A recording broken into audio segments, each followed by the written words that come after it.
You hear me? Oh, you can hear me. You can hear me. So just so you know, there's no real formal element to tonight except that we are going to be showing some memory collages, a live set of Matt's music that we haven't heard before until recently. And then there's also some other Matt-like ideas we have for tonight. We have pepperoni pizza over there in that direction.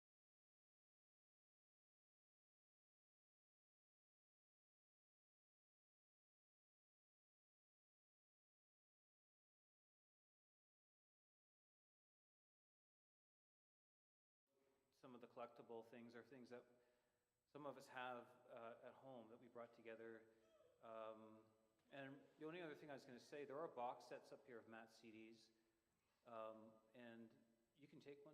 You can make a donation. There's a donation box here to the church because they're letting us use the space, which is really generous of them. And there's also a trust fund that, well, it evolved into this Matt Award at Laura University. So someone's going to come and talk about that too. So that's all I was going to say, and I'll probably just come up a couple times in the future to direct things, but otherwise, yeah, feel free to go that way if you want pizza.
How's it going, everybody?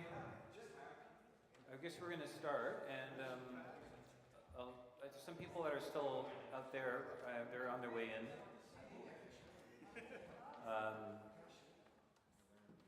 And just to kind of add a little bit of insight into tonight, for me, I think it's really a gift and an honor to see everybody.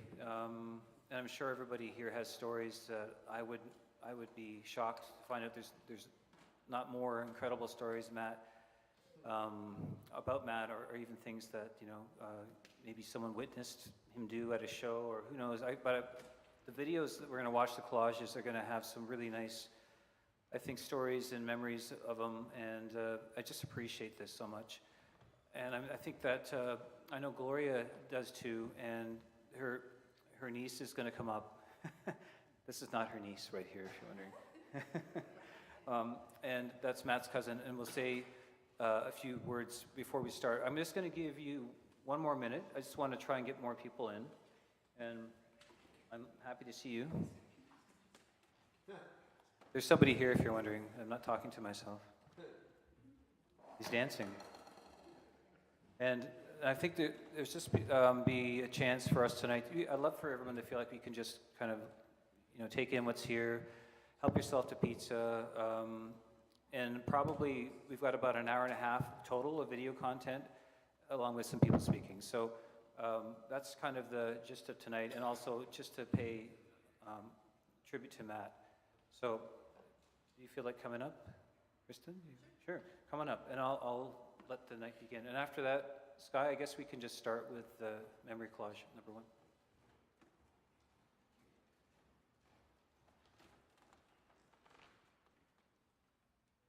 Well, good evening, everybody. I'm Matthew's cousin, Kristen, and I bring a message from Matt's mom, my Aunt Gloria, who couldn't be here tonight but is watching on the live stream. So to the organizers, the participants, and the attendees, I want to extend my deepest gratitude to all of you for orchestrating a beautiful memorial event commemorating the 20th anniversary of my son's death. Your dedication and thoughtfulness in honoring his memory mean a great deal to me, and I wish I could be there in person to share it with you. Matthew's passion for music was not only a source of joy and inspiration for me, but also for the many individuals he mentored and influenced throughout his short life. Thank you for taking time from your busy lives to remember Matthew. Your honoring of Matthew in this way will forever hold a special place in my heart. Love, Gloria.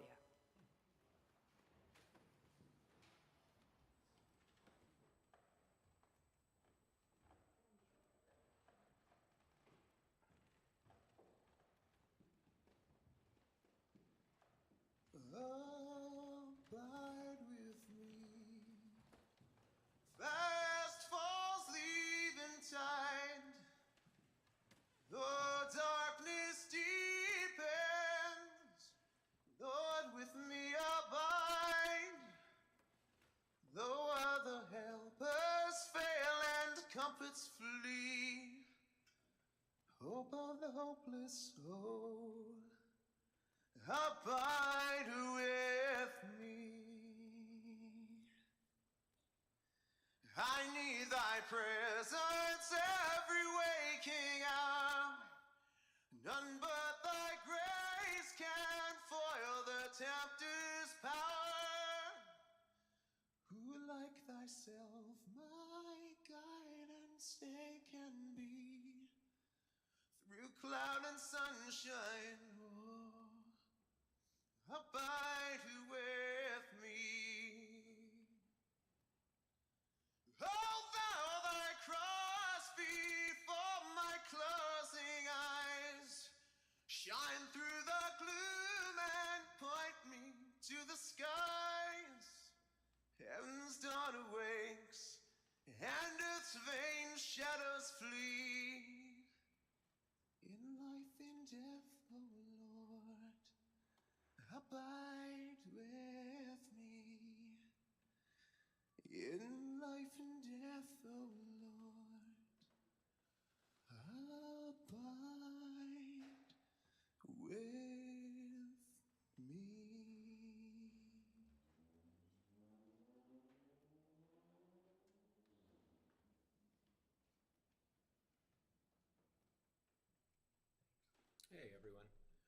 Patrick Quealy from Toronto here. So happy to be able to contribute to this memorial for Matt. It's been 20 years, and I don't think there's been a day since I got the tragic news that I haven't missed him or his music. First met Matt back in the summer of 1999 when we were looking for a new student pub at the University of Waterloo. He had done a set, or was doing a set, at a pub called Felcha, and I remember most was that mixing his blues, folk rock ways, he also interspersed heavily ad-libbed versions of They Might Be Giants, Sun Song, and other educational songs, which he made just absolutely hilarious. And later, once we had found Kickoff as our new permanent pub, Matt would often pop up there to play quite regularly, where I was introduced to songs like Pepperoni Princess, Lego, the Canadian Retail Trilogy, I Want to Rule the World, and again, a number of his own particular takes on other favorites, from Bare Naked Ladies to Bruce Cockburn to Big Sugar, and it was just magic. What I remember always about Matt was his great and totally fantastic sense of cutting humor interspersed with pop culture references, but also his accessibility that, you know, even though he was the star of the show, he would be very happy to talk to anyone. And if you ended up going to more than one or two of his shows, he would remember you. He would remember things you'd said to him, and he would, you know, take that information and bill it into, or fill it into, some of his riffs and his improvs while he was singing to, again, bring the music even more to his audience, at any rate. Happy this is going forward, happy to contribute, and yeah, miss you, Matt. Wish you were still with us.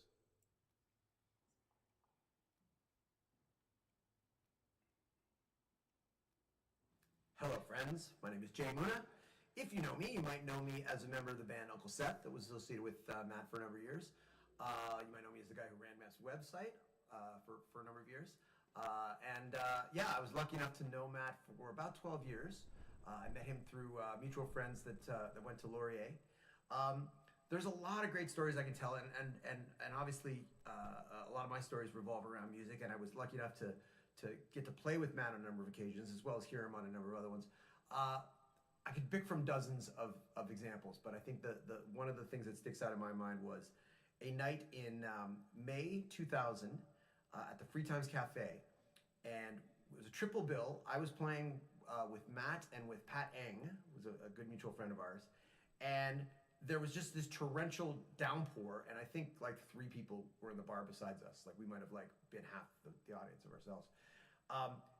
But we ended up saying, hey, let's just go for it and have fun. And we played music, and I just remember some like ridiculous fun and some really transcendent moments from Matt, and just, you know, just making the most of a kind of what would otherwise be a sort of dull, sad situation, and Matt was right there for it, and that's one of the things I would always think about with Matt, is he'd play his heart out to any number of people, and turn a bad situation into a great time. So that's how I always think of him.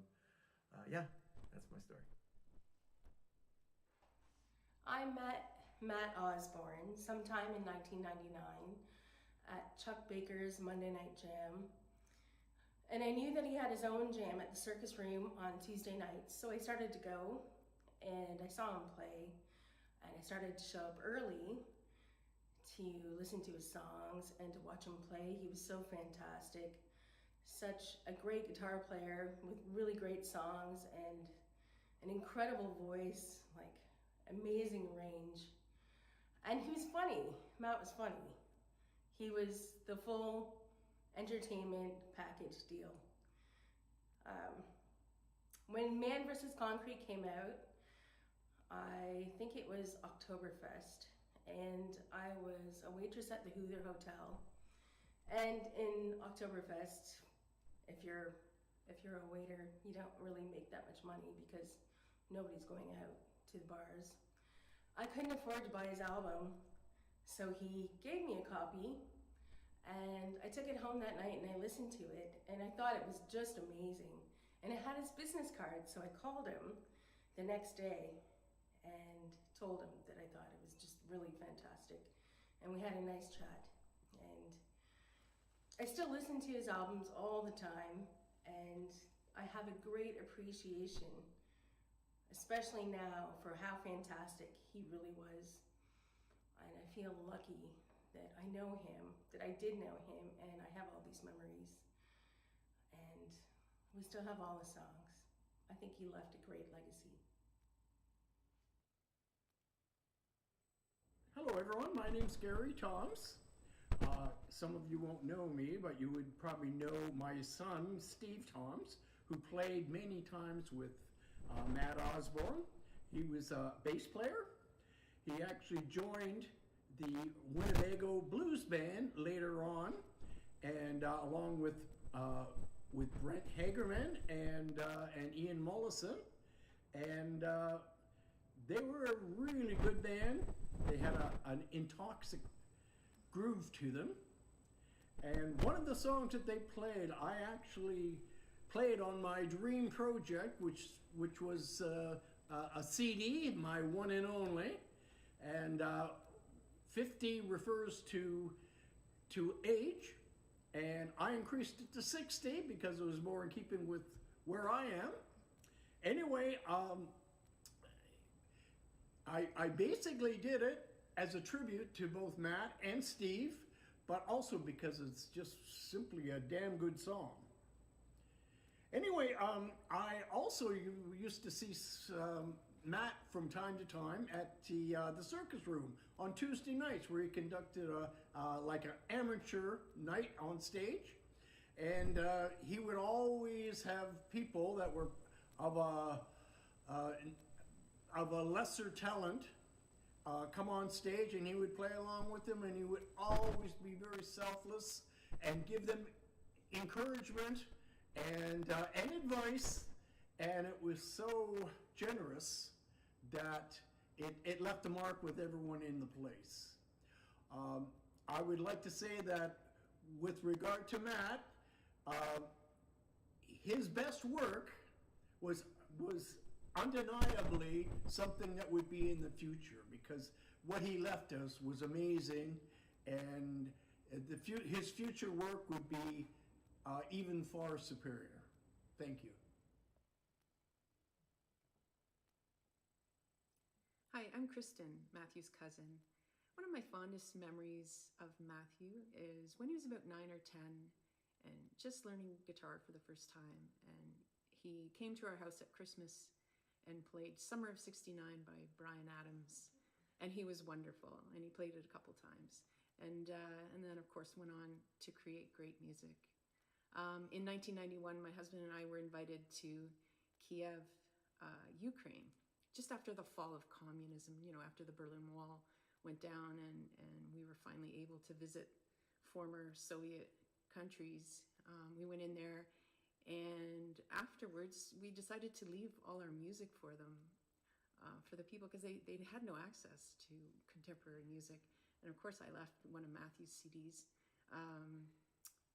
Matthew Underwater, and I came back and told him, "You're going to be great in the USSR."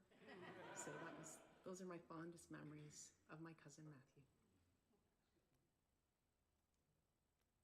Hi, I'm Tori Miller, Hi, I'm Andy Miller.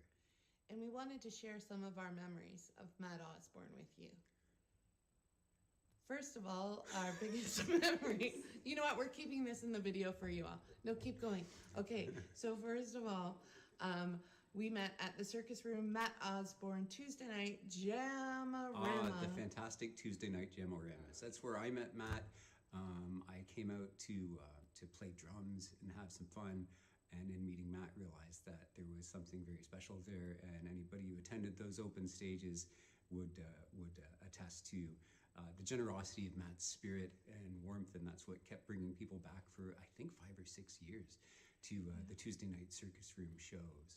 He helped musicians and songwriters, aka I was one of them, with our technique.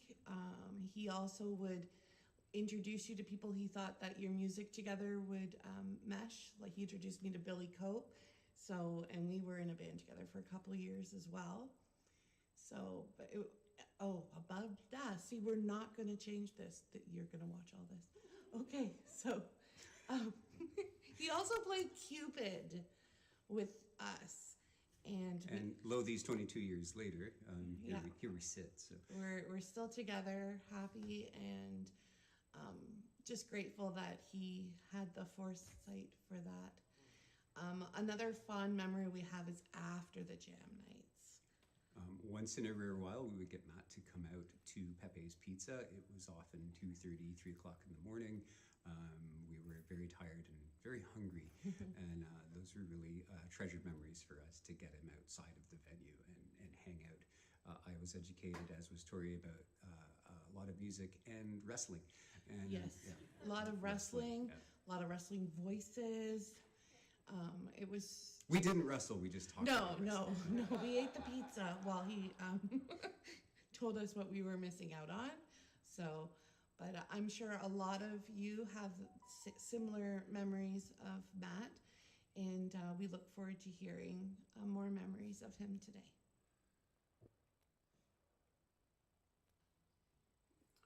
Hello everyone, Chuck Baker here. I still miss Matt very much, and he taught me so much. When I met Matt, I was an art student at the University of Waterloo, and Matt would come by my studio and we would talk about art, and we'd talk about wrestling, and we'd talk about the mechanics of fame, long before I even heard him play a single note. But when I did, it was magic. Pete Arbor and I hosted a jam night at the Fox and Pheasant every single Sunday for a lot of years. And Matt came out every single week. And every single time he played, we paid attention. He took us to school. And he took us to school in the back parking lot with impromptu wrestling matches using the Fox and Pheasant snowbanks as the ropes.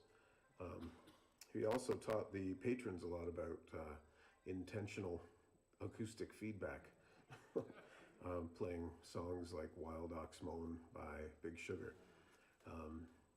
He really took us under his wing, and I thank him for that. And one of my favorite things was his Wood Sounds series. He would say, "Another night of good wood," and I love that line. We went to see him play at the Circus Room one time, and we had just finished an album. We were really happy with all of our double acoustic songs weaving together in a flurry of notes. And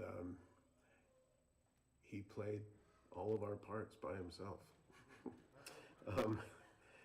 What a fantastic musician, what a treasured friend. I miss him so much, and much love to everyone.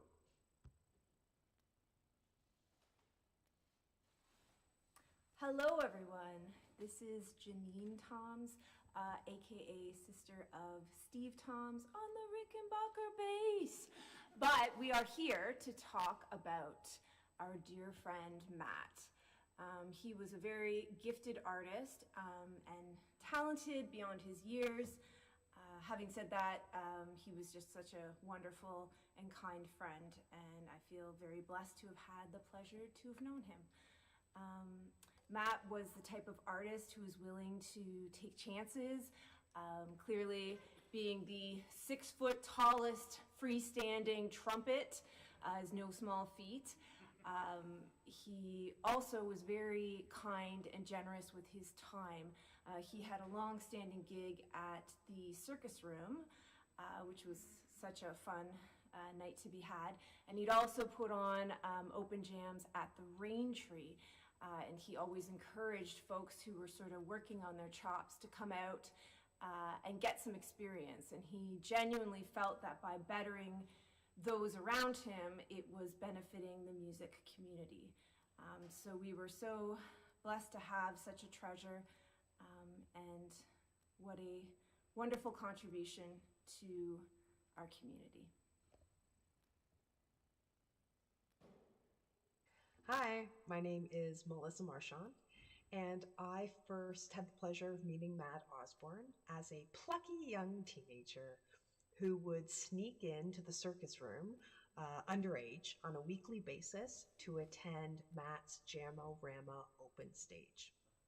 I would haul my electric keyboard in a sleeping bag down to the venue make sure to arrive early so I can watch him set up, check the levels. And I always remember that he would walk around with a crunchy apple in hand. And although we were desperate for our weekly time in the limelight, hands down, the best part of the night was watching Matt's opening set. He played and sang with such brilliant ease that as a young, unexperienced musician, I really did not appreciate how technically skilled he was. Matt was an excellent host, and it made you feel so special when he would pick up a bass and join you for a song on stage, or when he would choose your table to sit down at and regale you with his jokes or with his tales. I'll be honest, I truly did not appreciate Matt's genius, his humor, or his kindness until after he passed. And I will always regret that Matt never knew how much of a mentor he became to me. He inspired us to start our own open stage, which ran for years, and write and record our first and only album, which was only possible with the financial support of a grant that we were recipients of that was in Matt's honor. So right now, I'm teaching my 2-year-old to love and appreciate popular music. And I look forward to the day when I can introduce her to Matt's complete catalog. And so, in this way, although Matt is gone from our sight, he'll never be gone from our hearts. Love you, Matt. Dan Graham, former executive director of the Blues, Brews, and Barbecues Festival here in Kitchener. In 2004, the festival decided to add an acoustic stage to the Kitchener market. Who better to open that brand new stage than our very own Matt Osborne? I called Matt and asked him if he would be interested, and of course he was thrilled. I said, well, can we get together and sign the contract? And he told me that in a couple of days he was leaving on an East Coast tour. I said, not a problem, we'll do it when he gets back. Matt said, no, I'd like to do that before I go. This is exciting. So on Thursday, April the 22nd, 2004, Matt stopped by my house here in Kitchener, and I'm standing at the kitchen table where Matt came in and signed his contract to open our acoustic stage. Matt was so excited about the opportunity to open this stage in his hometown. Wished him luck on his East Coast tour, sent him out the door on the way to his mother's. Of course, Matt died sometime during the night, that night, and never got to do that US tour, that Eastern tour, and of course didn't get to open our acoustic stage. But in memory of Matt, we thought it appropriate to call that acoustic stage the Matt Osborne stage. And so it was. Many great performers, including international acts like Watermelon Slim, played that stage. And of course, so many people that knew and loved Matt had the opportunity to play that acoustic stage, and Matt's name was right on the front. We all miss Matt. Rest in peace, my friend. First time I met Matt was at the Laureate Musicians Network CD release party. We both had a track on the album, and the first time I heard the track, I was blown away by it. And it was a song called Uncle Gary, which most of you are familiar with. It's a song that captures Matt's unbelievable skill as a musician, his emotional songwriting, and his passionate vocals, which are all hallmarks of his music. I went to Matt and I told him how much I love the song, and I made a comment which is meant to be a compliment, and it was along the lines of that Matt really made us all look like amateurs, one would compare to him.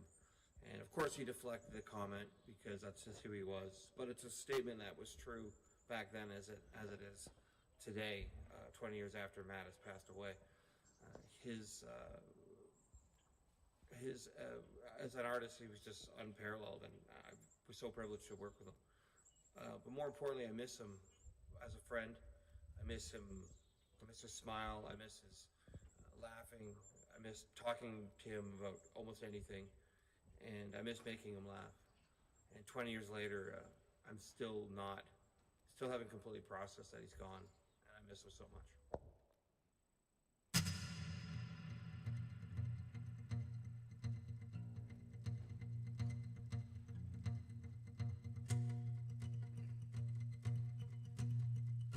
I wish Uncle Gary could see me now. Good friend he was, even though I hardly saw him. I listened well, even though we hardly talked. I was a little boy then, living in my little world. I made believe that I could walk the way he walked.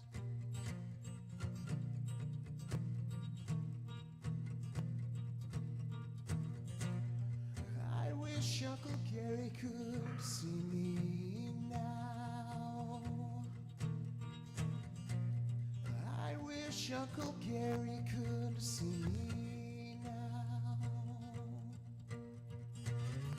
I believe I've become a wiser man, a kinder man. I believe I've allowed myself a breath along the way. Sometimes memories of my little world illuminate. There he was, he's helping me to where I am today. I wish I could touch you, Uncle Gary, now. I wish Uncle Gary could see me now.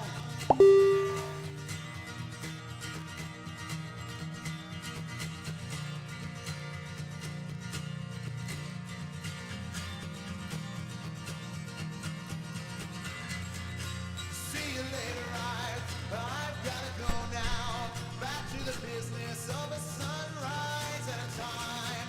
But I'm certain that we'll meet again someday. Up where the spirits climb. Up where there is no time.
I'm just going to have Catherine come up from Laurier.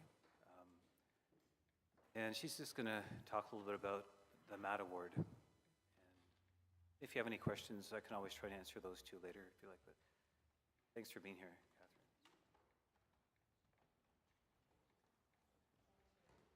Thank you very much for inviting me this evening.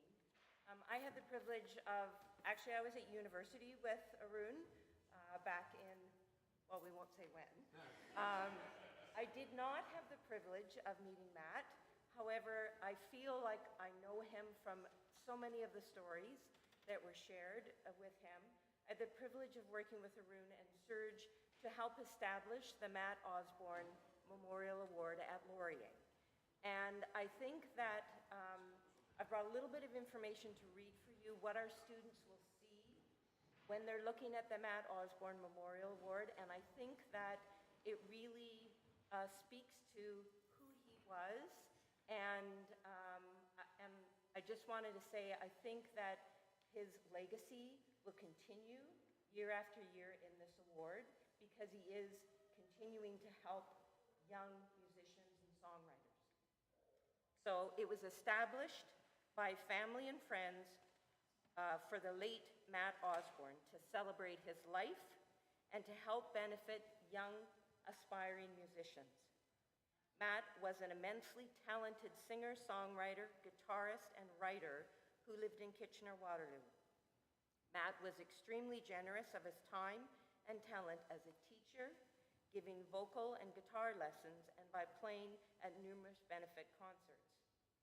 He worked tirelessly behind the scenes to help foster young singer-songwriters get their first gig and find like-minded people to jam with. And it states that he co-wrote songs with them, collaborated guitar, bass, or vocals to their albums. Excuse me. Matt recorded 4 CDs, and they're available online. And our students at Laurier have access to those recordings. And this award is for students that are in our community music program and for the undergraduate students. And community music is about collaboration. It's about singer-songwriters. It's not necessarily that classical stream, but it's those really talented musicians just like Matt. And so this award has been granted 5 years in a row. And so every year, he is leaving his legacy by helping these young musicians into their next step in their careers. So thank you to all of those that have supported this award, and his legacy will continue with the Matt Osborne Memorial Award. So thank you very much.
You want me to tell some jokes?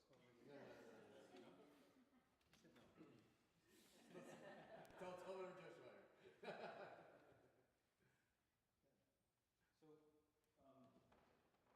thinking, I won't say too much, but maybe I'll talk about one part I was going to say later. I guess I'll say something now. I was just thinking, it's 20 years. It seems hard to grasp. It's pretty surreal. But in that time, I was thinking about 2 other people, actually 3, but 2 in particular that were part of Matt's events that are no longer with us. One is Steve Toms. The other one was Gary Wixer or Mo Coffey. He would go by Mo Coffey.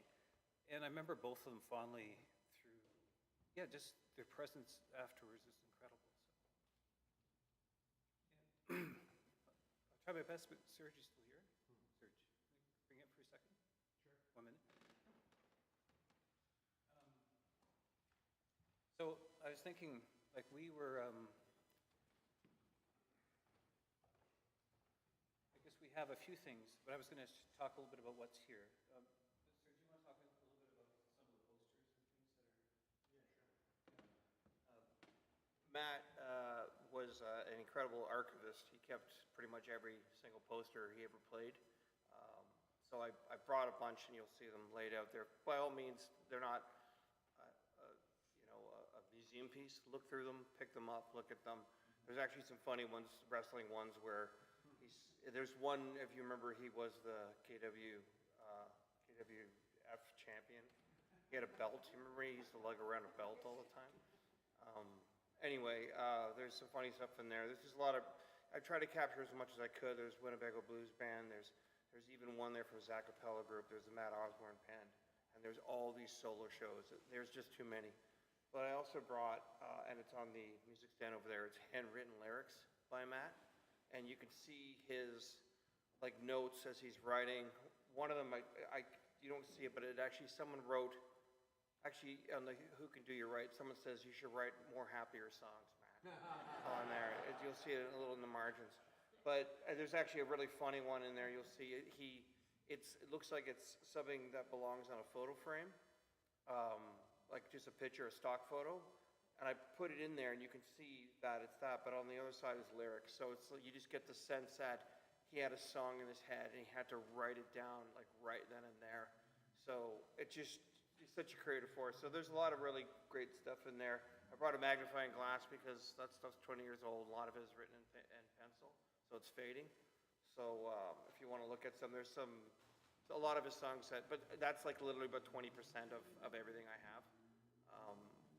So at the 30th one, I'll bring all of them. So yeah. Yeah. Well, I just say there's also box sets that my son was very kind to help put together. Please take one, and if you want to make a donation, that's great. And I think just in general, just to have everything together was a real, I think a great thing to do. If it's just this one time, and I took some video of everything out, just to have it kind of an archive of everything together. But other than that, I don't know. How are you feeling, Sky? Everything good? Not good? Aaron? Yes. Can you talk a bit about the guitars that are up here? Yeah, I could try. I know there's, I think over on this side, the electric is the Telecaster. I know Matt bought that just before he saw a B.B. King show. And I know he got it used. I don't remember what store, because I used to have the receipt. I couldn't find it. But that guitar, I believe, B.B. King signed the pick guard for that too, and Matt took it off because it was getting scratched. So, but that's the Telecaster.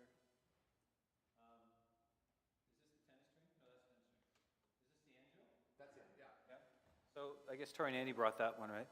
So that was one of his first acoustics, I'm sure. I think. Do you know more about that, or? No, I have one of his bass guitars. It was a Samick bass, and I remember Gloria telling me afterwards, "Is that a good bass?" I went, "No." So Matt had a lot of interesting gear. So I still have the Samick bass. Has not been played ever. So.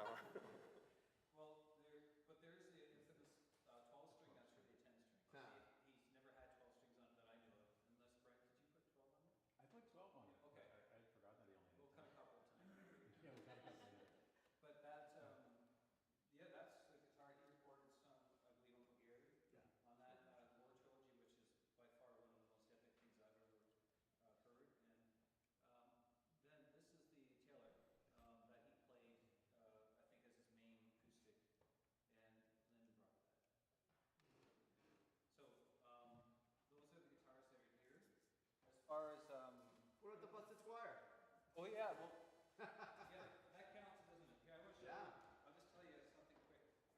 It's not attached. So Matt's mom doesn't know. She had this in a case at her apartment. She doesn't know what the story is behind this one. But inside, should I say it out loud? When you're crashing down. So I'm not sure. Your wife, Karen? Yes. I think so. That would be a shock to me. And probably to her. This is back to high school. So yeah. And I don't know if my son. Oh yeah, Bruce was in the guitar case too. It's a Mary Moose. So that is some of the backstory on the instruments.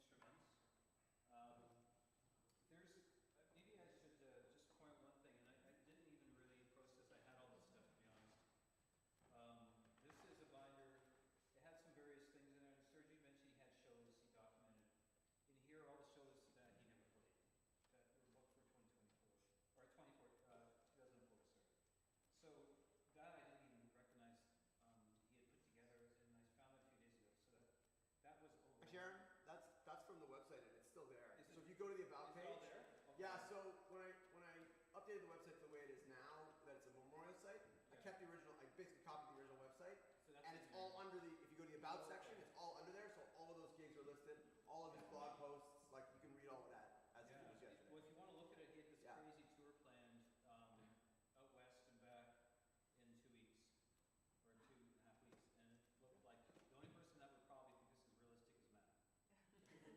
And what I love about that is those ones he does a little blurb for every single show, and that's where you really see his humor shining through. So there's been times I've actually gone back to the website to look at that, all those gigs that were played, but he would always do a great job of promoting it, and very, very funny guy. And I don't know if you have the post, the newsletter post, but a lot of them are on the website. So if you need wrestling tips, you know, some recipes I think in there, there's a lot of cool stuff. You know, you talk about the tour too, like the stuff he would tell me about that. He told me this one story that he made this trip, and it was from, I think he had to go from something to Regina. Anyway, it was a long trip, and he had to go to the breakfast show. So he said he'd taken those caffeine pills, the one with the rooster on it, but then he washed it down with a Coke. And I remember him saying he was driving, and he could hear his heart like the whole time pounding away, and he was like just terrorizing that he was like have to get there. But it's like he would do these crazy skits. He'd play at night in like I think it was night in Regina, and then he had the morning show in Edmonton. You're like going, dude, that's crazy. We played a show in Ottawa once, and we drove to Ottawa. Now, in normal people, that's not a day trip. So we drove there, and we had a place to stay, and something spooked him. I don't know what happened, but he said, we're going to drive back home. So we finished the show at like 2 o'clock. We started driving home, and I said, okay, you take the first stint, and I'll take the second stint. So we're driving, and I'm talking to him, just, keeping active. So when it was my turn, fell right asleep in like 5 minutes, and the whole trip I'm in white knuckle, and because I've kept trying not to fall asleep, heat, cold, and all that, and just try to stay awake, and getting out of the car, walking over the car, and I was in Kingston, so that was a long drive to get to Kitchener. I remember getting out of the car just going, stupid, stupid, stupid, stupid, like it's not so crazy, and he was laughing about it, like it just had this like mischievous angle to him. And I don't know if many of you, I'm not sure, my wife and I talked about this the other day when we were reminiscing, but the one upside of when Matt passed away was we got to know Don and Gloria, and it's amazing to see how much Matt is embodied in them. Like, so you see when Gloria smiles, you see Matt smile. And when you talk to Matt, sometimes he'd lean over and he'd go, well, Mr. Surge, and he would talk, and that's exactly how Don would engage you. So in one way, after Matt passed away and we spent so much time with him, we got to be with Matt. So it's just fascinating to see how much his personality and everything he pulled it from both his parents.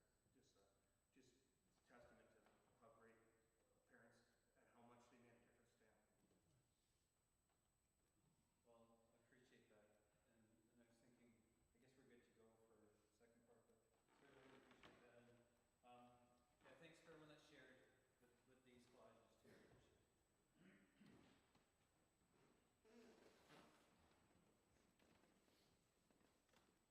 When you're crashing down,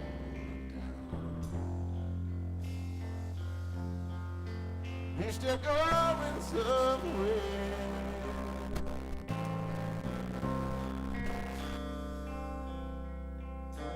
When you're crashing down,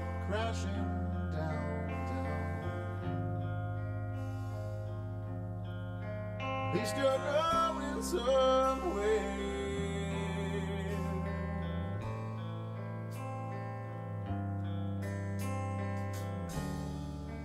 When you finally hit the ground, you still can make yourself a home down there.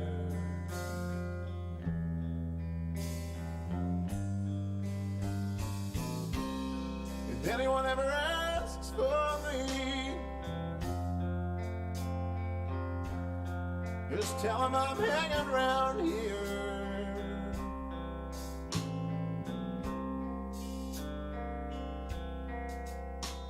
If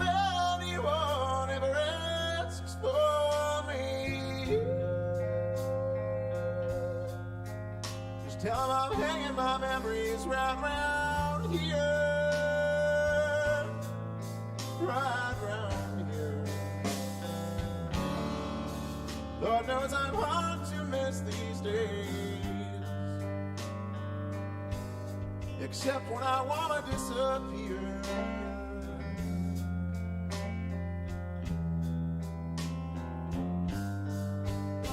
They say I've missed the window, I couldn't catch the final flight away from here into the clear, straight towards some God-given right.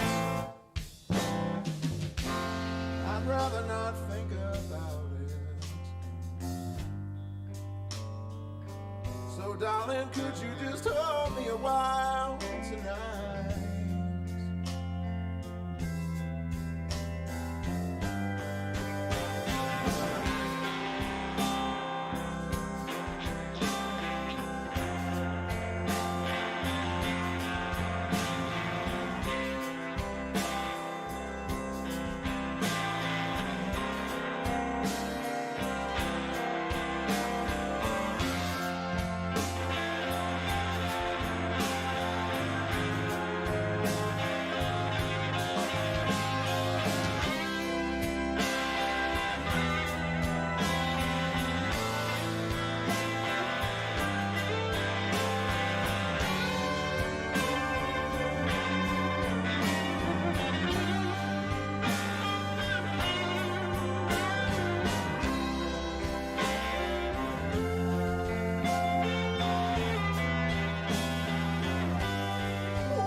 Rest your weary bones.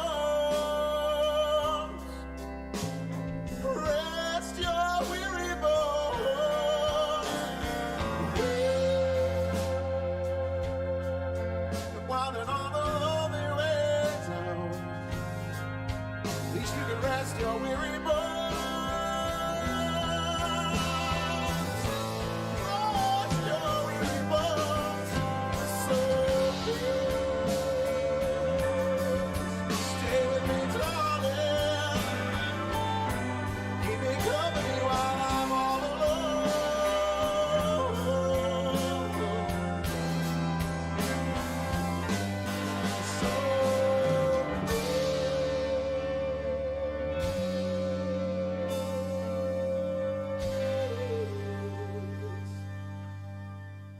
Keep me company while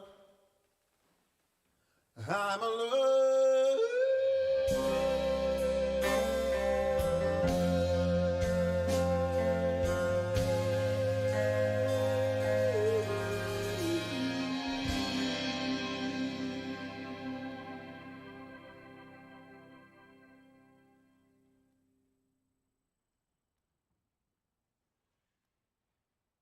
Hey everybody, in 1993 I first got to hear Matt perform, 93, 94 at Laurier University.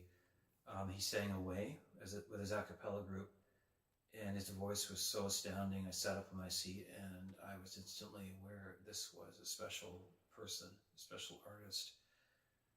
I heard Uncle Gary shortly after that, and that song is also an incredible story that's told with such expression and passion, and such a gift in the way it's written, and his performance is like no other.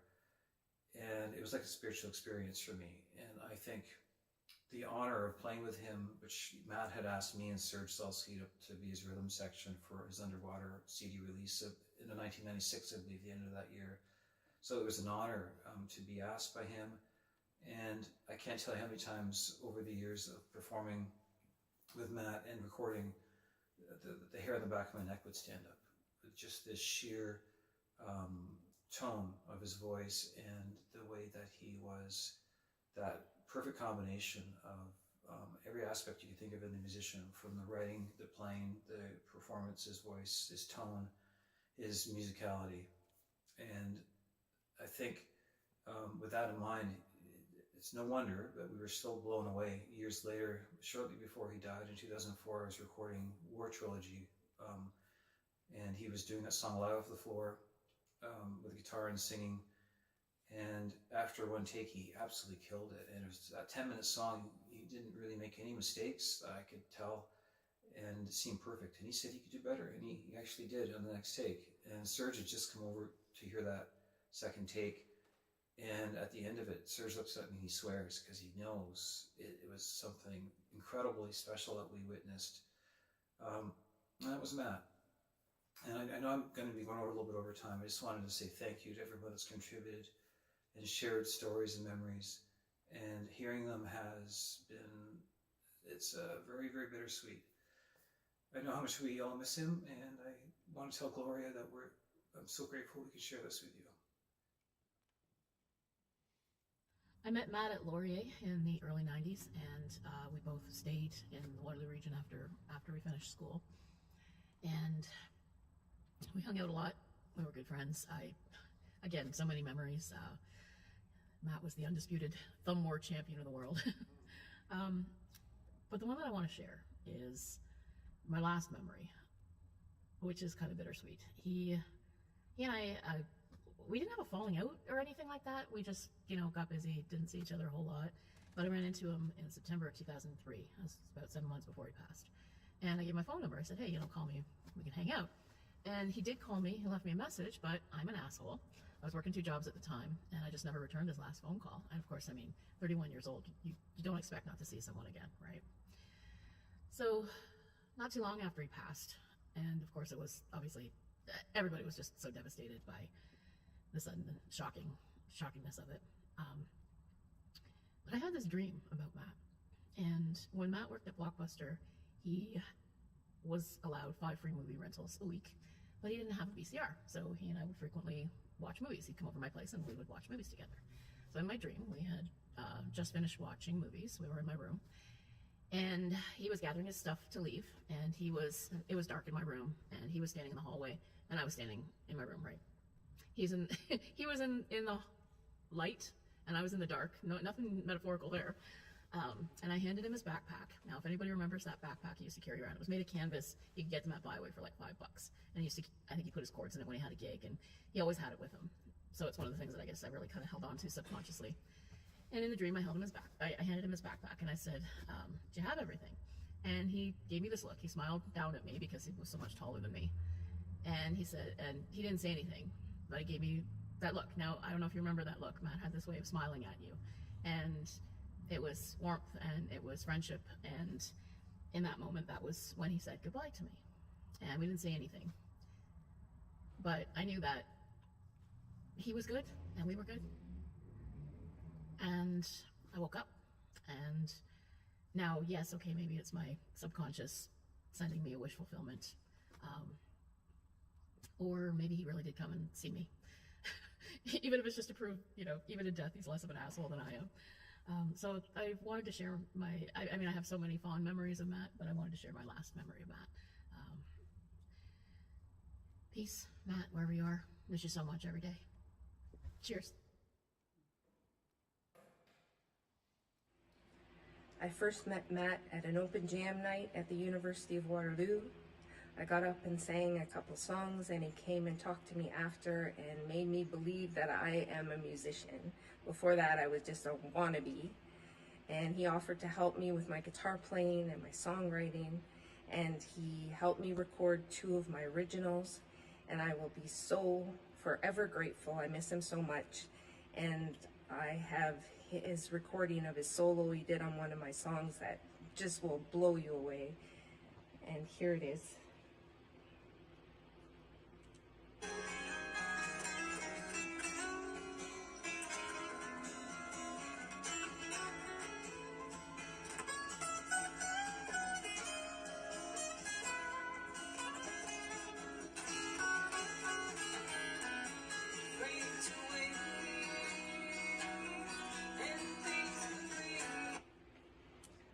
That's what I'm talking about. Thanks, Matt. Hey, this is Brent Hagerman, and I'm sitting here thinking of a memory of my friend Matt Osborne. And back in the In the 90s, Matt and I went to Wilfrid Laurier together, and were in the Musicians Network together, and played a lot together. And we had a band called the Winnebago Blues Band in like the mid and late 90s. And in that band, it was the two of us on guitar, and I played saxophone a little bit as well, actually. And then there was Ian Mollison on drums and Steve Toms on bass. And we played up and down the 401. Not a ton, but we played quite a bit, did some demos, things like that. It was a lot of fun. And then it just kind of, never had a definitive end, like a lot of these things do. It just kind of deflated. We moved on to other projects, got busy, that kind of stuff. Didn't really talk about it, just bang, just didn't play in that band anymore. And one thing about that band in this memory is that the Blues Brothers movie was with Dan Aykroyd and John Belushi was I think a big influence on Matt, on myself, on the band, and I think that Matt sometimes saw himself as a sort of Blues Brothers character, and this really kind of dawned on me when quite a few years after we had played in this band, he calls me up, and incidentally this ends up being not many months before he passed away, actually, sort of that year before he passed away. He calls me up, and I can't remember if it was a phone call or an email, actually, but he touched base with me, and it was kind of out of the blue, and in true Blues Brother fashion, he said, "I'm putting the band back together." And this idea was totally Matt, and it wasn't that I'm putting the band back together so we can keep playing. It was that, since we never had a final show, we're gonna do all this practice and put this band back together for one final show. We're putting this together for one final show, essentially, right? It was all very dramatic, which is why I saw it as sort of very Matt, because he tended to have this sort of dramatic flair. His performances, I think in some ways were sort of, he saw them through the lens of the WWF, the World Wrestling Federation. They had to have action and good music, but also comedy and entertainment. I mean, I think that was part of Matt. That's why so many of us loved watching him perform live. And that's what this last show was about, and the whole putting together the last show, right? For Matt, when you play music over the PA before the show, that's not just incidental music, that's entrance music. That's what he called it. That's entrance music, right? That's sort of preparing the audience for the band and these kinds of things. And so that final Winnebago Blues Band performance kind of had all these hallmarks of Matt. It was good music and good entertainment. And I find myself thinking about that experience, probably more than other memories of Matt, because in so many ways it was quintessentially Matt Osborne. Hi friends, if you ever spent any time at Kickoff Sports Bar in Waterloo, you will recognize this portrait on the wall behind me. Matt's portrait has hung there for the better part of 20 years. When I first met Matt, it was not as a musician, it was as a wrestling fan. We used to get together at Kickoff every month for the pay-per-view and watch wrestling shenanigans. I got to know him that way. He was part of the regular Kickoff crowd. He played shows there. He hung out there. We loved him. The regulars, once Matt passed, we would get together every year in celebration of the birthday of our beloved bartender Bill, but also to raise proceeds for the Matt Osborne bursary at Wilfrid Laurier University. And so, if I may, on behalf of the Kickoff community and all of us who loved hanging out with Matt at Kickoff, listening to his music, and being together as a community, we miss him, we love him, God bless. Hi, my name's Amanda, and like so many of us here, I considered Matt a very dear friend. My story would have been around the mid-90s, I think. We all know that Matt was a big movie buff, and when he found out that I'd never seen and never intended to see a horror movie, he was horrified. And so he showed up at my house with a pizza and Texas Chainsaw Massacre and made me watch this horror movie. And I was terrified, and he giggled the whole time. And he would do stuff like that. So he knew how much I loved when he would use his voice and go up into that higher register and just do that flip into the higher register, particularly when it came to his cover version of Purple Rain.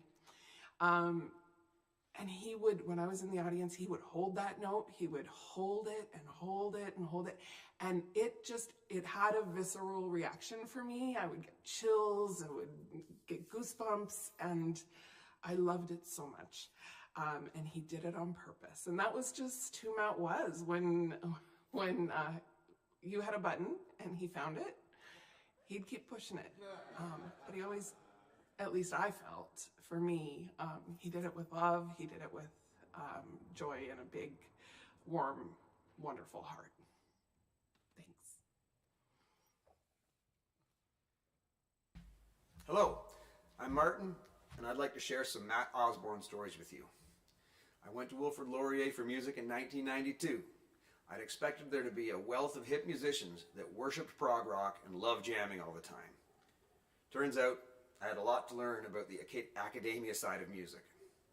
I did find a home of like-minded music individuals when Matt Osborne turned me onto the Musicians Network. They did an annual mix CD of student work and promoted connectivity between musicians in all disciplines at Laurier. It was clear that Matt was a cut above most acoustic strummers, but he always had the time to discuss guitar and strum with those of us that could only aspire to be as good as him. Watching Matt perform, he had this great knack for going up the neck with solos while keeping the rhythm and chords going at the same time. I asked him about it once, and he explained his setup, a 12-string guitar that he only put 10 strings on, and his use of double stops. His demonstration was jaw-dropping, and his voice was even more striking than his playing. If I had to describe him to someone that didn't know, I would say he's like combining Bruce Cockburn and Meatloaf into one artist. Many years later, as a classroom music teacher, I did use some selections of his music for listening exercises with the kids, and they found it quite engaging. We used to converse about the closed-minded attitudes in the music faculty at Laurier. As someone outside the faculty, I think Matt had to beg for special permission just to enroll in a composition course. Modern atonal music was all the rage with aspiring legit composers and instructors alike. Matt was only a handful of students in that course who actually wrote music that was enjoyable to listen to. I know because we percussionists were frequently called upon to play these pieces, and they often pushed the boundaries to break new ground, usually at the expense of a pleasant listening experience. After graduation, I often thought of Matt as one of the few that really tried to make a living at performing his music. For every top musician, every top-selling artist, there are likely hundreds with just as much talent that didn't get the opportunity to be discovered by the masses. And then there's the rest of us. Matt Osborne had all the ingredients of a superstar: a great voice, songs that could make you laugh or cry, stage presence, character, charisma, creativity, grit, and persistence. Maybe his path would have led him to be a household name, but that just wasn't in the cards. Even still, his music and his genuine kindness have touched so many of us on a personal level, and that counts for quite a lot. Thanks for letting me share. Hey everybody, my name is Jeff Jones, and this is about the 5th time I've tried to record this video. I wanted to share my memories of Matt and how much of an incredible friend he has been to me while he was alive, and sadly since he's been gone, he's been as well. And he was a friend to music, the music I made, the music my friends made, and a friend to just, he just lifted everyone around him up in this way that was so uniquely his. And there are so many stories I could share of playing with him in different venues and different places. Whenever he was in Toronto, we'd try and get together and play. You know, the memories range from having a member of the Rock and Roll Hall of Fame band, the Platters, come over from their gig at the CNE to hear him sing on the Rising Star stage because they were blown away by his voice, to bringing a goulash house in Toronto to tears one night with a performance of War Trilogy. There's just so many, there's a lot to talk about. But we have a lifetime to share these stories, which is great. I just specifically wanted to say here that I miss Matt so much, and I just had the pleasure of mixing, bringing to life this lost recording that we found of him playing in 2004, January of 2004. and I hope you all enjoy it and listen to it. But it's been a few months now of listening to his voice very close in my ears again, and it's just been a wonderful experience.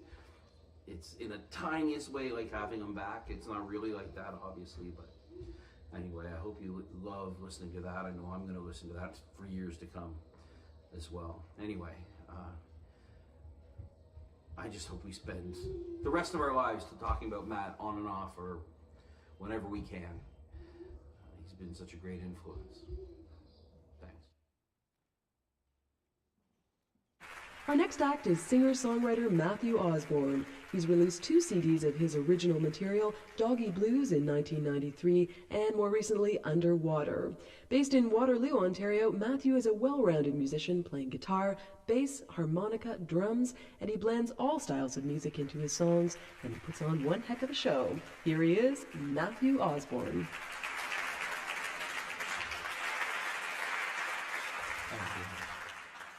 My name's Bill and I work in a convenience store.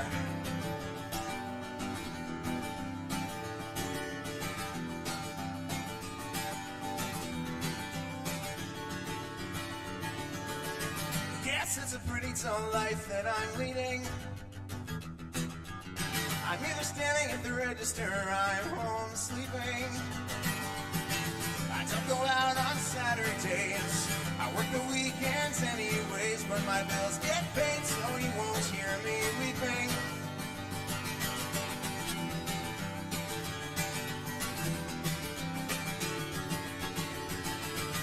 My name's Bill and I do good work if I try, but I'm the one who never looks girls in the eyes.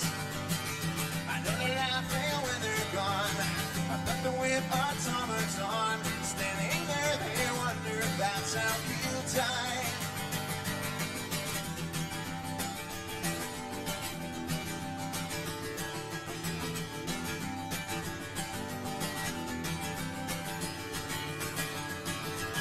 What's it matter? I have never looked appealing, truth be told, and their convenience is my coffin standing there. I'm growing old.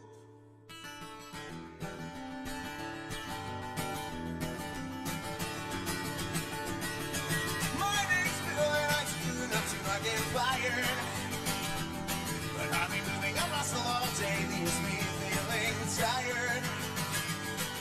My former friends stay clear of me, unless it's an emergency, so I'll just keep building my walls a little higher. And they say that I've changed since the day that I was hired, but I'll always be here for you, God convenience buyer. My name's Bill and I work in a convenience store.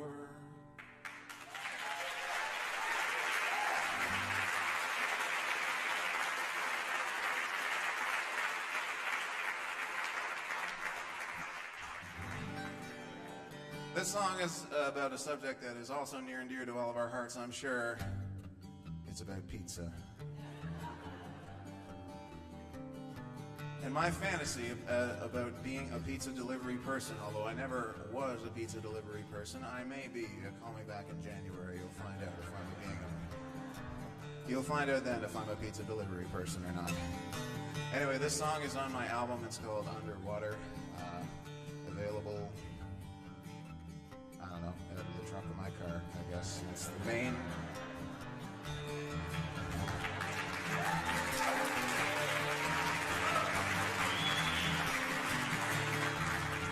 That's the main distribution point as of this moment.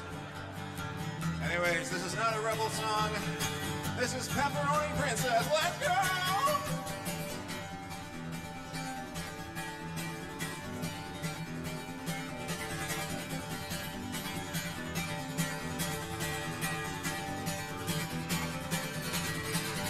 I'm the pizza driver at the plaza down the street. It's a thankless job just watching mozzarella heat. I got a pepperoni call at Wilson Street one night, but when the front door opened up, there stood a vision bright. She had her money ready and she placed it in my hand. She tipped me and my heart was falling down the Rio Grande. her before I thought it was something cool to say.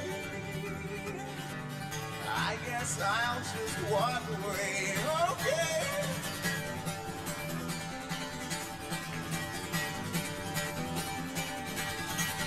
I knew she had a boyfriend and I heard he was a jock, but his IQ I knew was equal to a Lego block. So the next time Wilson Street and Beck and Pizza Pie, I slipped a love note in the box awaiting her reply. She telephoned the next day and she sounded quite intrigued, and I explained to my very soul it was sure company. So with my pepperoni princess, we made history. My only true love and me.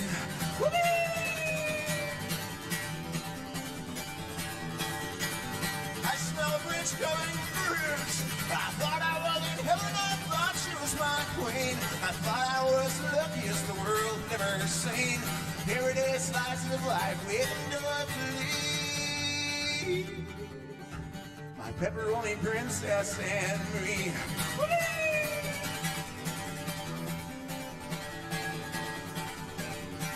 Across Thickens, listen up now. One evening someone called for extra anchovies with cheese. This female sounded sultry when she said to hurry please. I jumped into my car and raced off to the unknown void. When I arrived, her loving gaze my loins could not avoid. I loved my shirt from that night, my head was spinning round. I loved how she had silently go for anchovies down. Pepperoni never did appeal that much to me. Now it's my anchovy angel and me.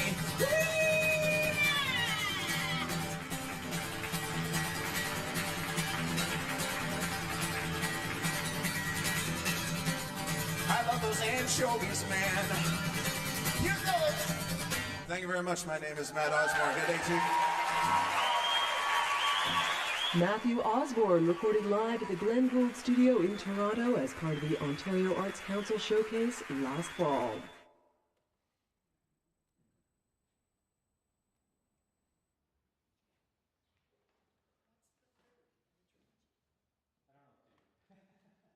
How's everybody doing?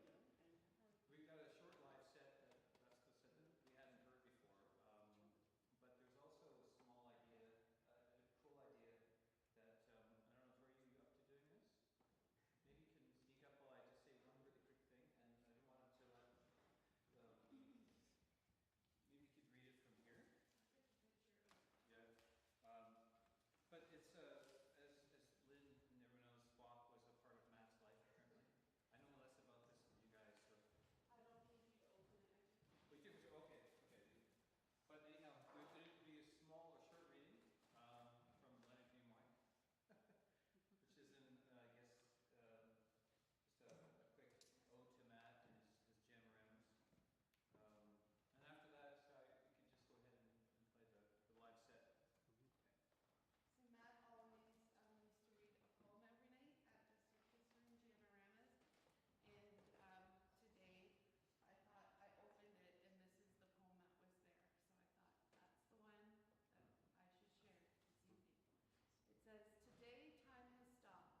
A minute is still a minute, an hour is still an hour, and yet the past and the future hang in perfect balance, all focused on the present. A sweet flow of excitement warms me. You are near." So it made me cry a bit when I read that today from this.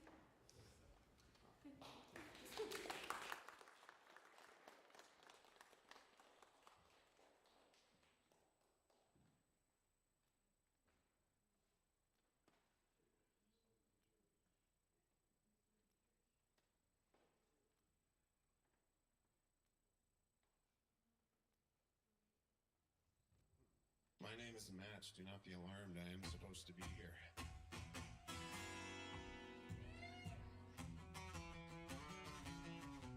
This song is called 50, 30, 20. This is a song about the human aging process, the generation gap, and the milestones in said process. Your best days are waxing your backside. I'm a little long gone myself. Let's life support each other and go dancing. Let it play a swing for our enjoyment, keep it nice and medium. Nostalgia trips like this taste so entrancing. Quick, I will forget it all. I promise when goodbye kissed. It's 50 any day now that remind me. Oh, give me back those glory nights, my heyday that I somehow missed. I'm squinting at the bright lights of the future and how they blind me.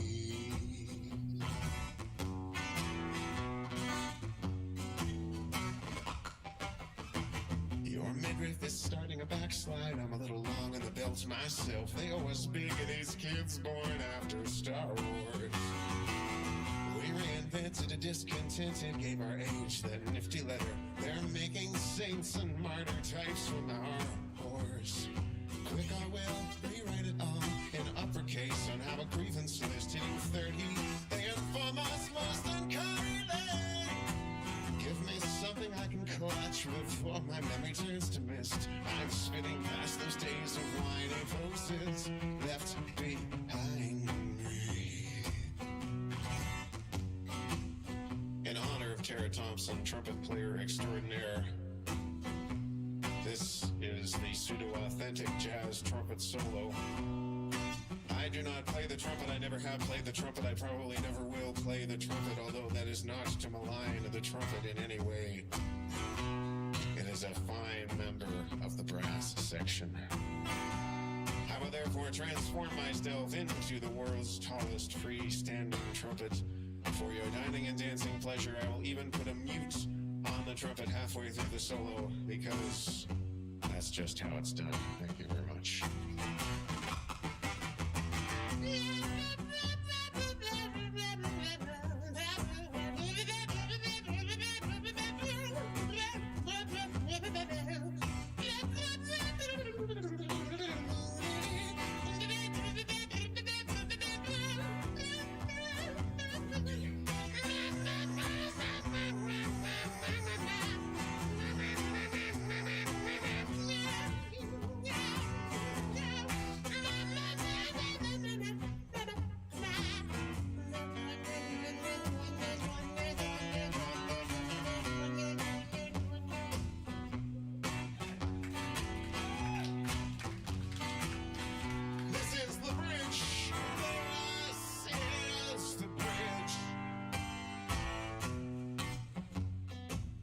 Was the bridge.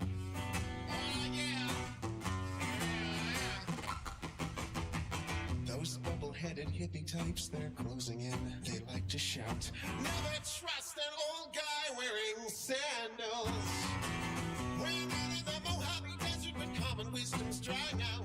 Echo and Cody is buried neath their scandals. Quick, or I'll say burn it all. I know which way to slash the wrist. The gist of all your goodness is to grind me. We're 20 and disposable, but we'll be counted, I insist. I'm sprinting towards the bright hypocrisy side. The darkness finds me. The darkness finds me. That always finds me. That always finds me. That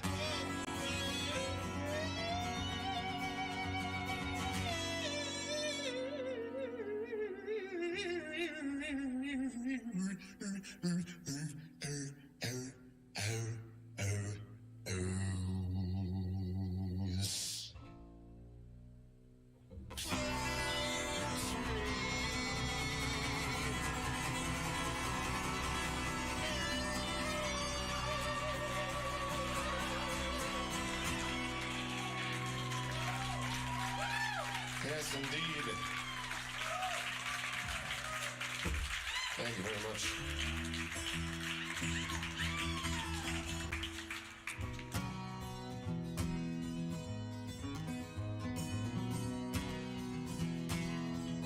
That's fine, it'll get that James Taylor-esque feel.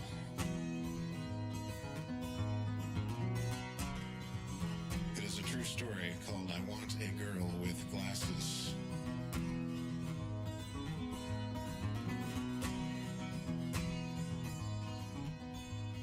I want a girl She's erotic like a love game. I prefer the narrow lenses with the tasteful trim around the frame. These ladies know the score, forgotten more than phony fashion ever knew. A woman wearing glasses, she's hypnotic like a breakthrough.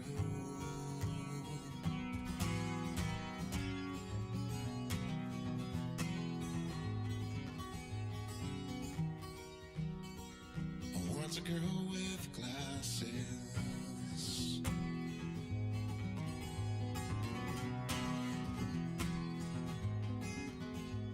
The cutie with the dreadlocks used to labor at the craft store. We exchanged our little quips. I wanted to arrange a little more.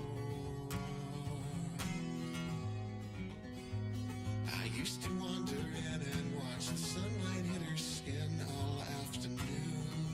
But she mentioned contact lenses and my senses bolted from the room. I want a girl with glasses.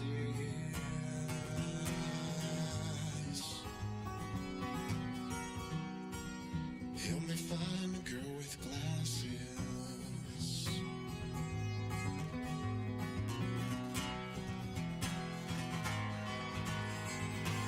She can't understand how she ensnares a man completely. But she'll see how easy it can be when she's through with my epic chemistry. I want a girl with glasses. She's so fine, make her mine. She's so fine, make her mine. She's so fine, make her mine. Help me find a girl with glasses.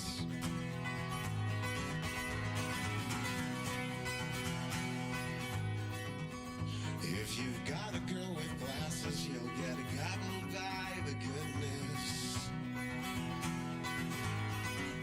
She can lay those honey kisses, but she's a stable in a crisis. If you can bear bells by fools, you'll be blinded by the beauty.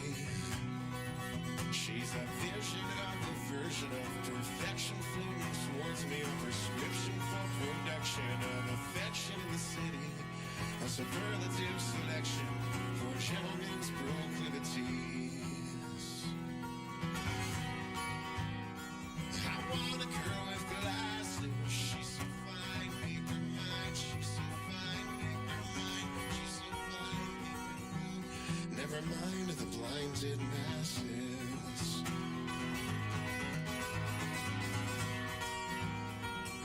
Help me find a girl with glasses.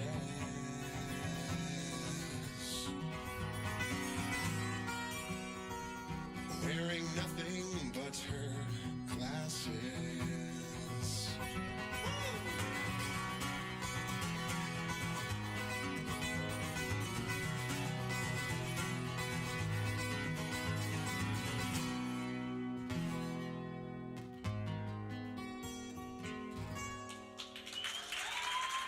True story right there.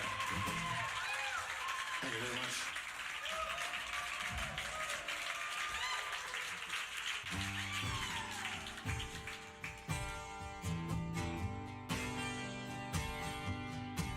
This song is called A Time and a Treasure. It's about an old roommate of mine.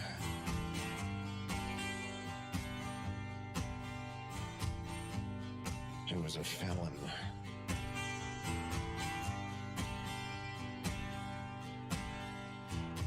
And the only thing he seemed to look forward to was seeing his daughter, his little 4-year-old daughter, that he had missed for, I think, the 2 years he was in prison. For what, I'm not exactly sure. We didn't talk that much.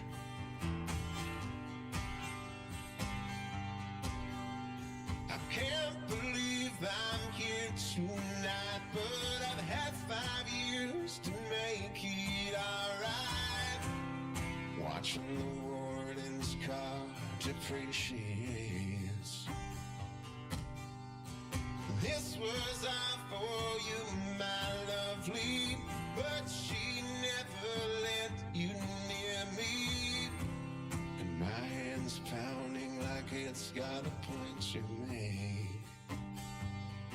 gonna take time and treasure to get round behind those enemy lines.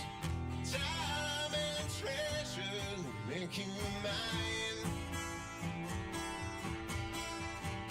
One thing I'm certain, I won't be careless this time.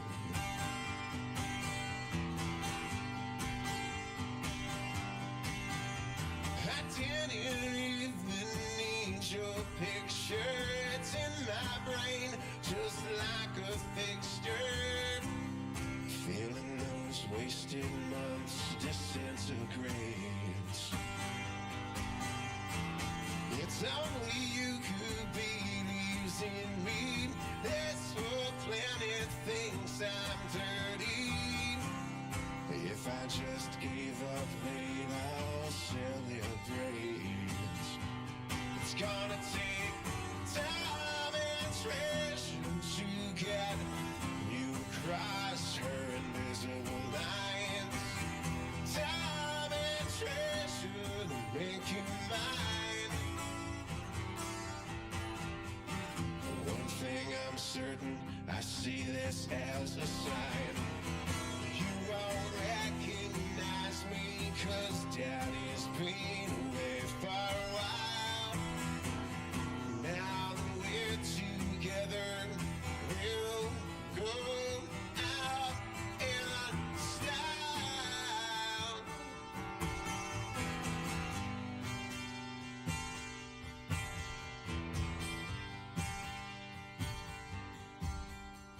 And this man's got his big day coming. Road wide open, futures humming. Now one who just exists, all choked with hate. This is my right as a father. Other men, they wouldn't bother to make up our lost time before it's too late. It's gonna take time and treasure to get you across those invisible lines. Time and treasure, 'cause now you're mine. Now I've got time and treasure to go rectify those family lies. No more half measures, 'cause now you're mine. And everybody's gonna remember this as my crime.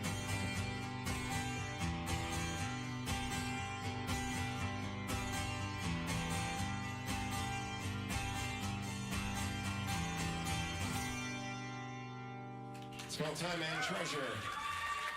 Thank you very much. My name continues to be Matt Osborne.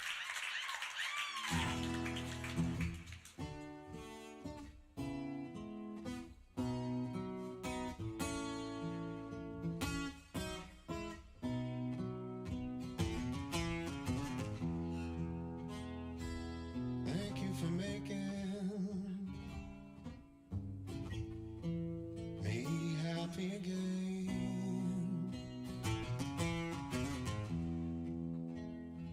It's okay, don't worry. If that wasn't your plan,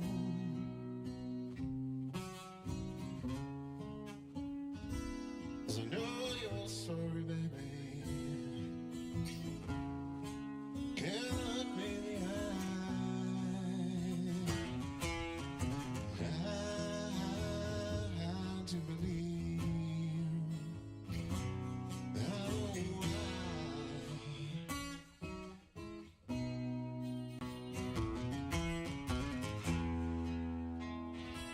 It's okay, don't worry. I won't tell a soul.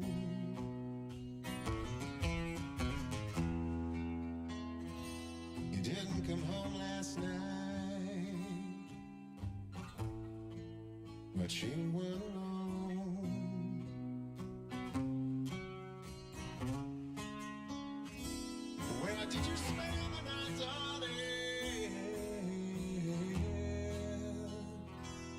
Was it something I said or something I could never see?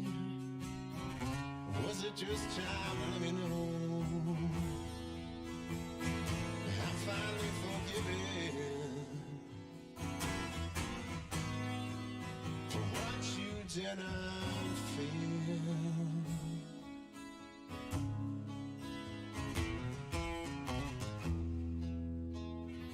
Your coffee is spilling as I read the news.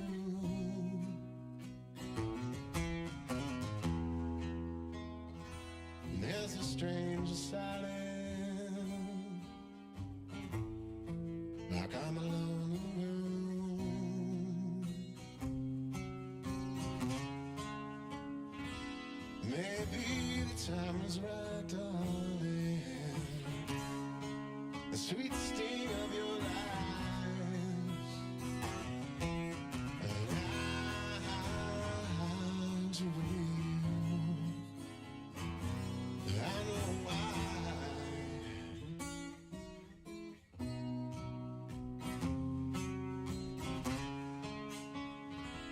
Where did you spend the night, darling?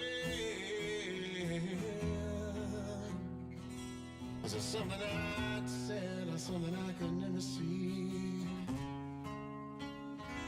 Where did the love go that, baby? It wasn't for you, there could not ever have been me. Where did you spend the night, darling? Was it something I did or something I could never be?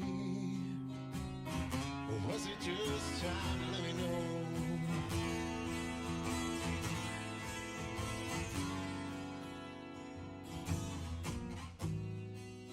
And it's time to go.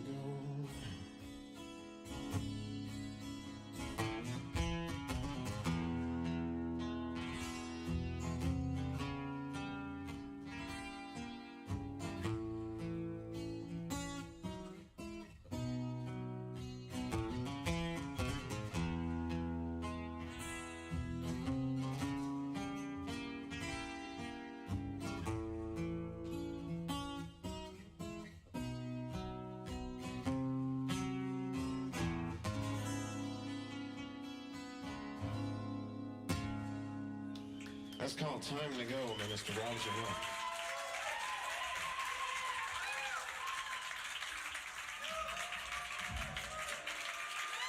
Thank you, Taylor.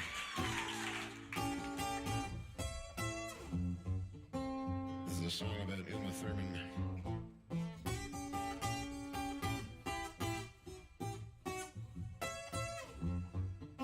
It is called Celluloid Blues.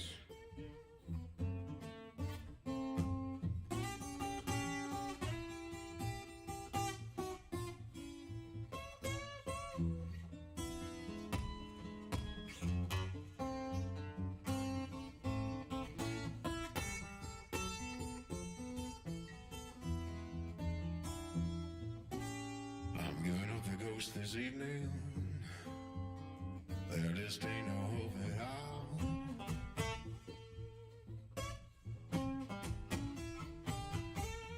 I'm giving up the ghost this evening.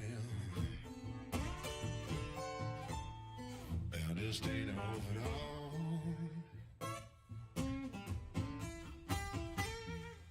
Now it's my baby Uma Thurman. Is in prison upon some movie screen 25 feet tall.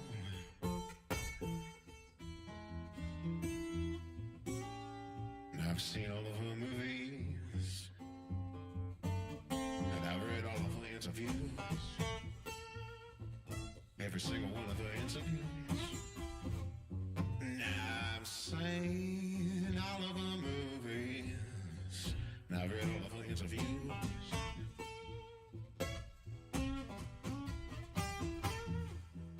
She says that Hollywood is so phony. I'm inclined to agree with her views. Have them say it over blues, won't you know? Oh, yeah.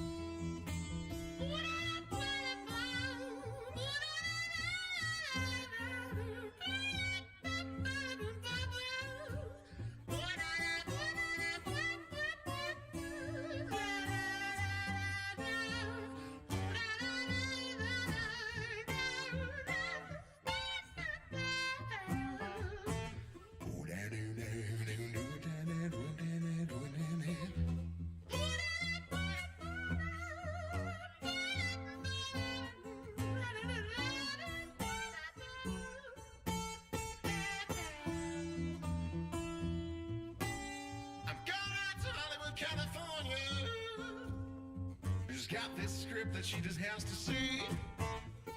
Actually, it's more like a treatment, you know, character arcs, subplots, that sort of thing. I'm gonna to Hollywood, California.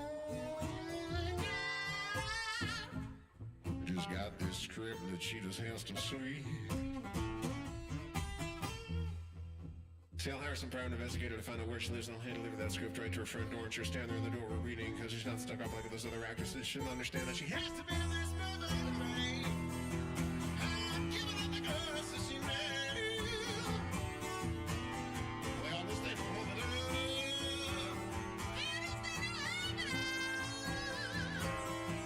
I'm giving up the girls that she made. Now this thing don't hold it up. And this thing don't hold it up. Now it's my baby, nothing man. Yes, I'm present upon some movie screen 25 feet tall.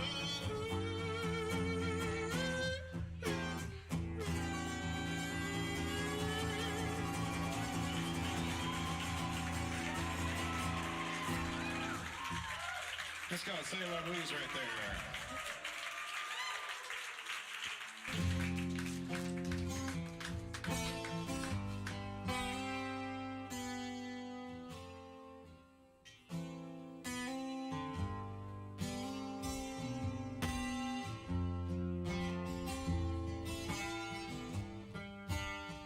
This song is by request.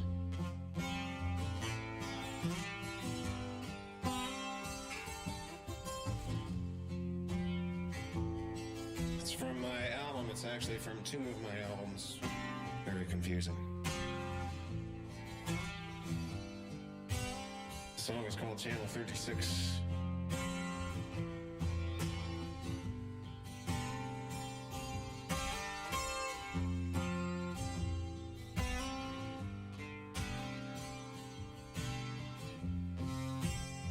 You gotta begin home, could you clean up a bit before you go? And how tired I am these days. So I wasn't there this afternoon, had some business to move. I wish I'd been around to help smother the blaze.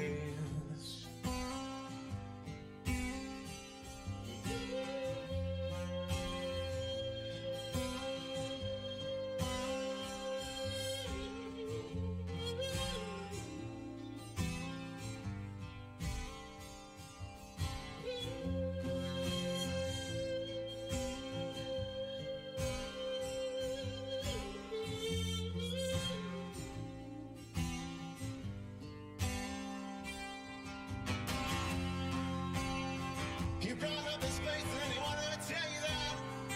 Well, then I'm gonna be the first.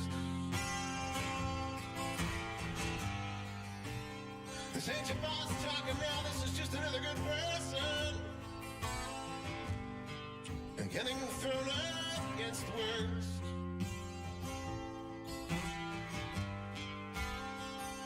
You don't always want to see if you stick or if you bounce off, or do you just slide down into the ground? They want you to embrace whatever dirty place you fall into. They want you to embrace the shroud.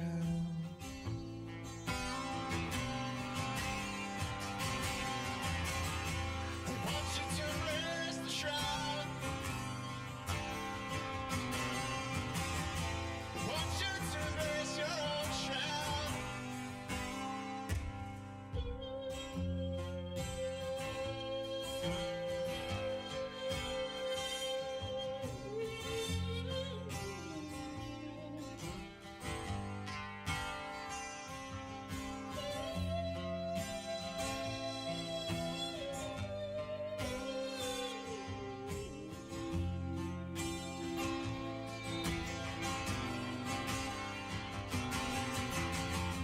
He was a good boy, a little high-strung. That's not unusual around here nowadays. And I remember telling him one night not too long ago how you were working yourself around so that he could rise away. But you stood over him once because you had to. You're there again. 'Cause now it's all that one can do.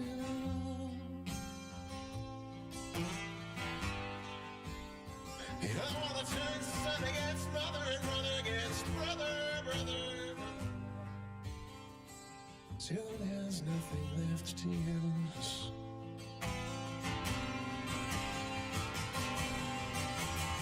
Until there is nothing left to use. Till there's nothing left anymore to use. There's a light ahead somewhere, but it's too far away for me to care. I know this morning somewhere, it's too cold down here to gather around the flame.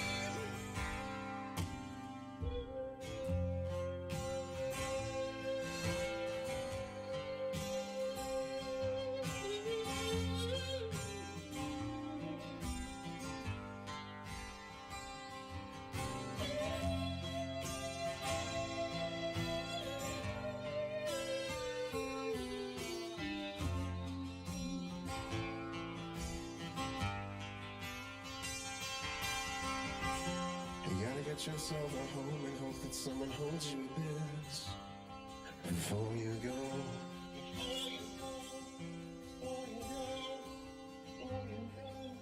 There's nothing you can keep, and every time you sleep, it's just rehearsal for the trip down below.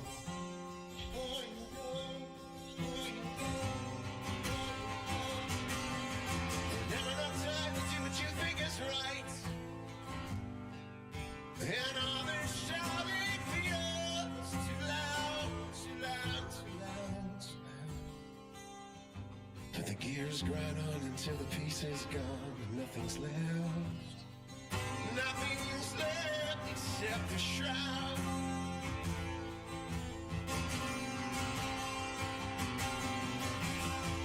Nothing's left except the shroud. Nothing's left except the shroud. Nothing's left except the shroud. Nothing's left except the shroud.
Thank you very much.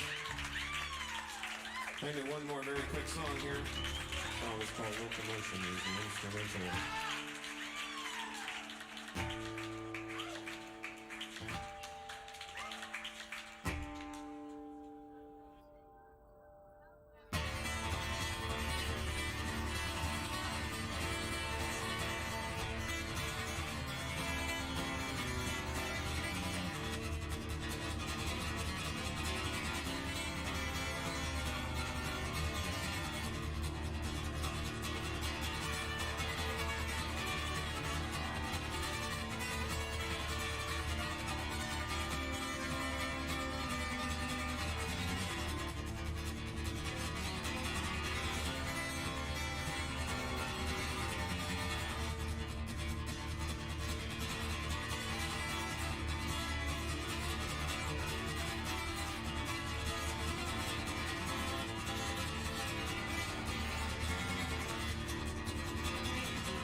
is Matt Osborne. Have a good evening, everybody.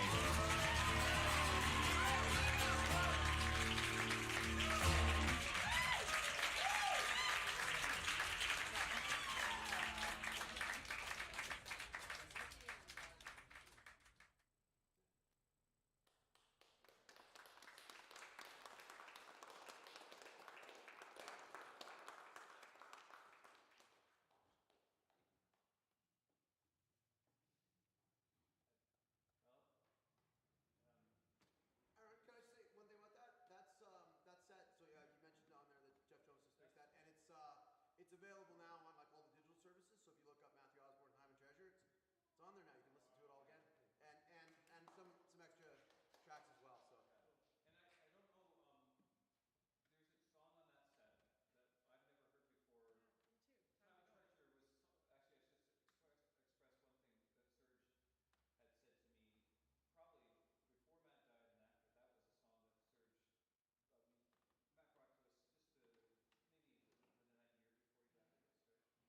right? And it never been released. Yeah. So we never had a vocal for Time and Treasure until that. Yeah. We had the guitar, and Matt hadn't finished that song yet before he was supposed to go on tour. So now we have it. It's what a beautiful, surprising gift. But the time to go, I think it's a Rob Juno song. It's a cover. And I hear at the end of it, I had the headphones on really loud, and I think I heard Matt say, "Time to Go" by Rob Juno. I think that's right. Confirm it with Jeff, because he's got the multi-tracks now, so he could isolate that. And see if I think that's anyone right. has any insight, that's great, but I sadly heard that Rob passed away recently too, a few months ago. And I didn't, usually on Facebook, especially with musicians, someone can let you hear about that, but Corey Williams mentioned it to me yesterday, so I was trying to find Rob to ask him permission about it, and I couldn't find his information, so, but I just wanted to share that. I think that's a Rob Juno song, and otherwise, there's some thank yous. I want to thank Lynn, who's up front here. Lynn, that's a beautiful idea. Lynn Jackson in row 2. You see Lynn? Sorry, I can't hear what you're Okay. saying. I say thank you. It was Lynn's idea to do the memory collage, and I think that's such a neat thing that we could kind of share it also with Matt's mom. And thanks for thinking of Spock as well. I know that, remember, that was kind of something that I didn't think about it for many years until you mentioned it, that was a big part of the jam-arounds, right? He'd read from the poetry book, right? But I'll just say some thank yous to the church. I know we can give donations, and just as a thank you, so I'm sure they're so generous with what they offered us tonight, so I think I'll make a formal thank you online as well, and then to Sky, who's helping us with all this craziness. All the craziness of trying to do a live stream and a live in-house thing at the same time is not easy.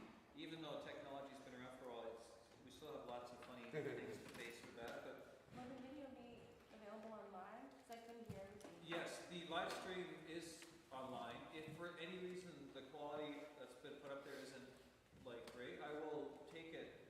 I'll re-edit back to the original collages that are there, so it's clean.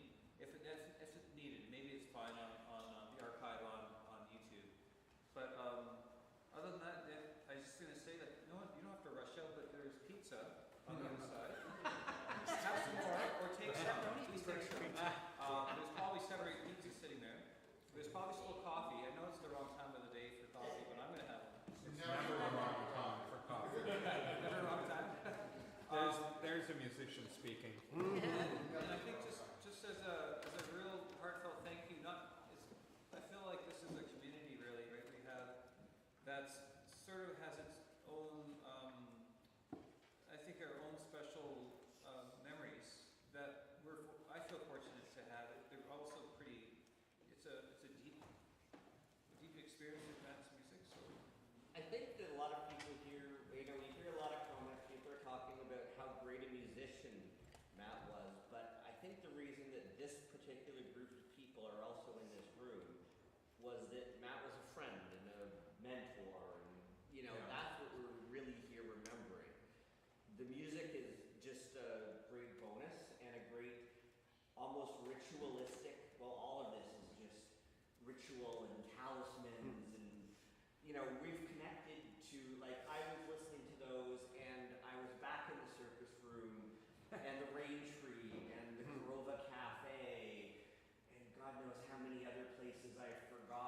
You know, and I think a lot of you probably were too.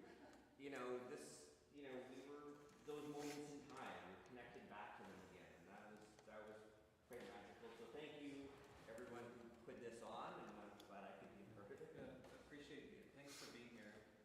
Yeah, and thanks to you, Aaron. Thank you, Aaron. Yeah. For all the work Yeah. you've done. This is a great tribute to Matt.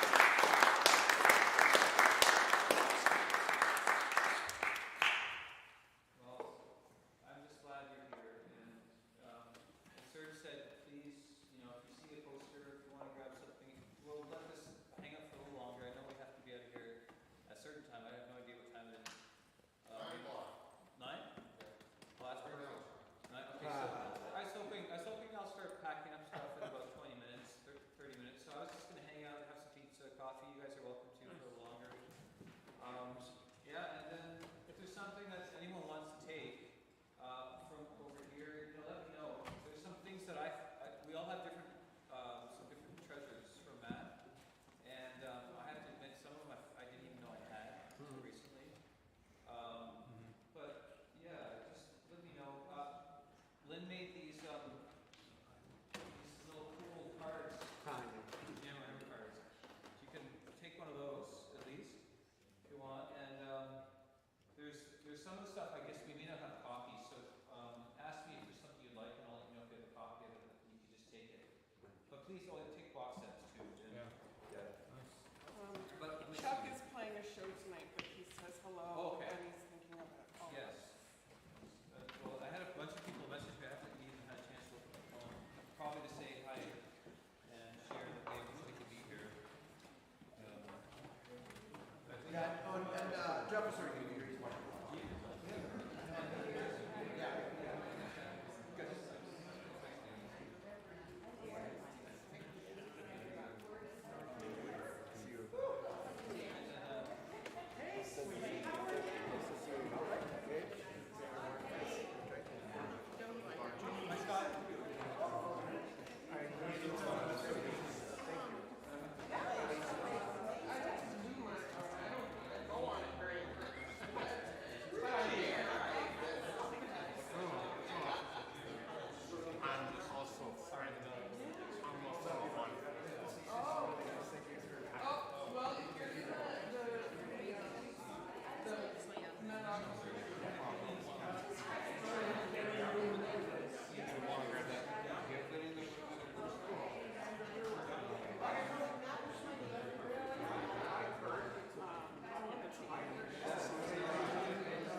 get to. We'll see you in August, I hope, and we'll figure that out.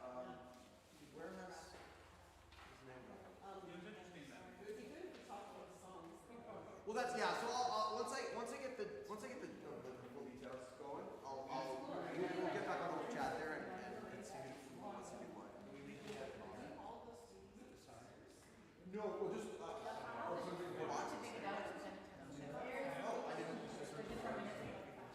was gonna take what I don't take them all, but I'll take like photos or something. So maybe we'll just think about that.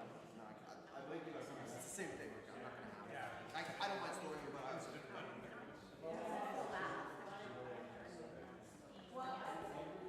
sure. I'll take some. I'll take a couple of the small ones. Just grab a couple of the small ones. Well, you know what? I'll grab one big box. Maybe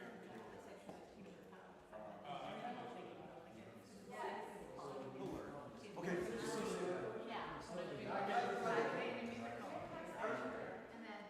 Same thing with